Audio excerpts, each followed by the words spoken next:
Doctor Babasaheb Ambedkar यांच्या जयंतीबद्दल 4 शब्द सादर करीत आहे ते तुम्ही शांतचित्ताने ऐकून घ्यावे अशी माझी नम्र विनंती.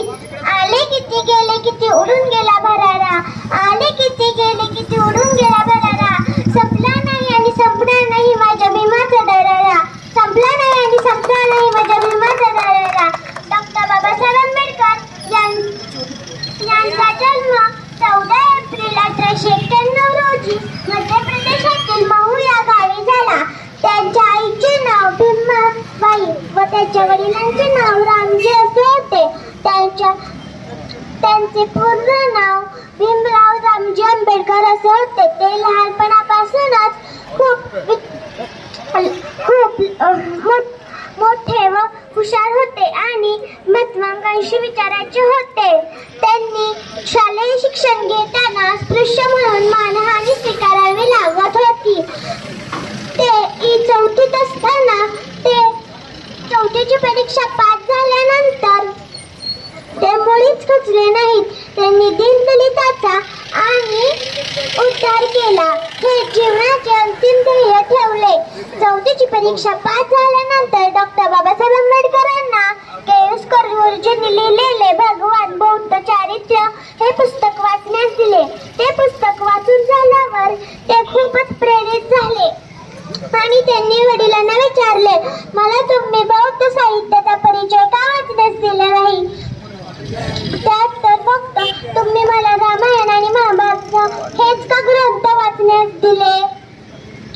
त्यात तर शूद्र आणि अस्पृश्यांची नालस्ती आहे आणि ब्राह्मण क्षत्रिय यांचा गौरव. वडिलांनी भीमरावांना समजावून सांगितले, आपण अस्पृश्य जमातीचे असल्यामुळे आपल्याला आणि तुला न्यूनगंड होण्याची शक्यता आहे. म्हणून मला असे वाटले की रामायण महाभारत हे ग्रंथ वाचून तुझा न्यूनगंड दूर होईल. या उत्तराने भीमरावांचे समाधान झाले नाही. कोर्ण ते धोरण किती उंचीपर्यंत पाहण्यासारखे आहेत. वाल्मिकी कोळी असून ते रामायणाचे कर्ता आहेत. पण भीमाचे समाधान झाले नाही म्हणून त्याच्या मनाला महाभारतातली एक सुद्धा व्यक्ती भुरळ घालू शकली नाही. तेव्हापासून बाबासाहेबांचा बौद्धांकडे जाण्याचा प्रवास सुरू झाला. बाबासाहेबांनी आपले उच्च शिक्षण बडोदा सरकारी शिष्यवृत्ती मिळवून अमेरिकेच्या कोलंबिया विद्यापीठातून व इंग्लंडच्या विद्यापीठातून घेऊन ते परत मायदेशी परतले व बांधवांना संदेश दिला, शिका, संघटित व्हा आणि संघर्ष करा. जबरदस्त संदेश दिला आणि त्यांनी दीनदलितांना, गोरगरिबांना न्याय व हक्क मिळवण्यासाठी खूप आंदोलने व सत्याग्रह केले. देशप्रेमापुढे जाणे, आपली विश्रांतीचा त्याग केला, माणसाला स्वाभिमान शिकवला आणि संकटाशी सामना करणे व लढण्याचे शिकवले. असा एकच आकाशात एकमेव तारा आहे म्हणजेच डॉक्टर बाबासाहेब आंबेडकर. डॉक्टर बाबासाहेब आंबेडकरांनी सामाजिक भेदभाव, उच्च नीच भेदभाव आणि त्याचे समर्थन करणारा मनुस्मृती ग्रंथ जाहीररित्या दहन केले.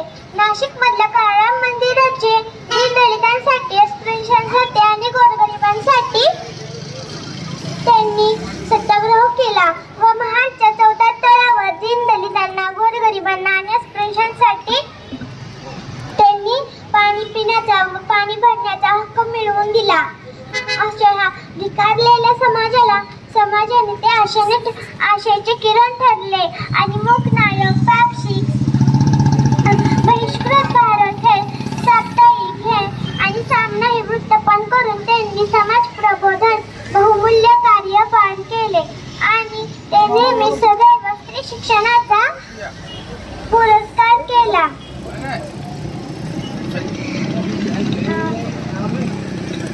महामानव व्यक्तिमत्वाच्या ज्ञानसंपत्ती, तपस्वी, अमोघ कौशल्य, नेतृत्वाचा धनी, युग प्रवर्तक डॉ.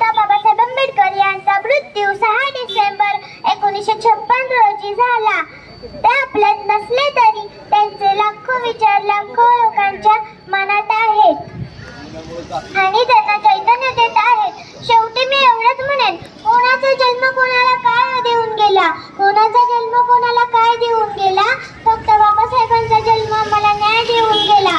जनावरांसारखे होते जीवन, तो आम्हाला माणूस बनवून गेला, तो आम्हाला माणूस बनवून गेला. आम्ही होतो गुलाम, आम्हाला बादशाह बनवून गेला. आम्ही होतो गुलाम, आम्हाला बादशाह बनवून गेला. धन्यवाद. जय हिंद, जय महाराज, जय. सुंदर, अतिसुंदर.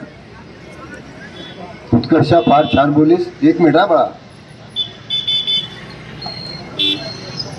आयुष्यमान ॲडव्होकेट प्राध्यापक राजेंद्र कांबळे सर या ठिकाणी उपस्थित आहेत.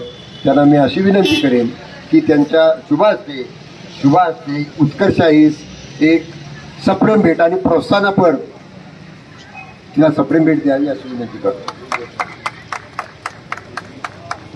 त्याचप्रमाणे ॲडव्होकेट आणि प्राध्यापक आयुष्यमान राजेंद्रजी कांबळे यांनी त्यांच्या वतीनं प्रोत्साहनापर दान दिलेलं आहे.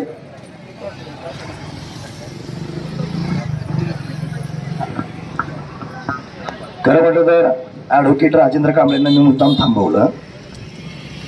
अतिशय म्हणजे आम्ही इतक्या वर्ष काम करतोय, पण या छोट्या बाळाकडून आम्हाला भरपूर काही शिकायला मिळालं. एवढं ऊन असताना देखील, प्रचंड त्रास होत असताना देखील प्रत्येक शब्द हस्तलिखित भाषेत आणि कुठलीही चूक न करता खरोखर उत्कर्षा, तुझ्या नावाप्रमाणे तुझ्या जीवनामध्ये तुझी उत्कर्ष उन्नती हो आणि भविष्यामध्ये तू या देशाची IPS अधिकारी बनो, अशा या ठिकाणी मी तुला डॉक्टर बाबासाहेब आंबेडकर जयंतीच्या निमित्तानं खूप खूप शुभेच्छा देतो. या ठिकाणी आमचे मित्र सुभाष शेलार साहेब, शेलार मामा यांनी उत्कर्षाला प्रोत्साहनात्मक बघा 100 रुपये दिलेले आहेत. ते देखील मी आदरणीय साहेबांना विनंती करतो की आपल्या शुभास्ते द्यावं, कारण ही आपल्या जावलीची कन्या उद्याची देशाची जिल्हाधिकारी होणार आहे, एवढं मी ठामपणे सांगतो. कारण आत्मविश्वासानं ती बोलत होती, तिला प्रचंड ऊन लागत होतं, पण तिने कुठल्याही प्रकारचं मनामध्ये भीती न बाळगता आत्मविश्वासानं तिने भाषण सादर केलं. पुन्हा एकदा तुला आणि तुझ्या आईबाबांना मी खूप खूप शुभेच्छा देतो. यानंतर हे बा या ठिकाणी आपल्या रिपब्लिकन पार्टी ऑफ इंडिया पश्चिम महाराष्ट्राचे महासचिव आणि एक आपल्या जिल्ह्यातील एक अभ्यासू व्यक्तिमत्व असणारे आदरणीय चंद्रकांत दादा कांबळे आज खास कोरेगावहून आज ते सातारचा कार्यक्रम उरकून आज या ठिकाणी आलेले आहेत. मी दादांना विनंती करतो की जयंतीच्या निमित्तानं आपण या ठिकाणी शुभेच्छा द्याव्यात. खरं म्हटलं तर उत्कर्षाचं कौतुक जेवढं करावं तेवढं थोडंच आहे.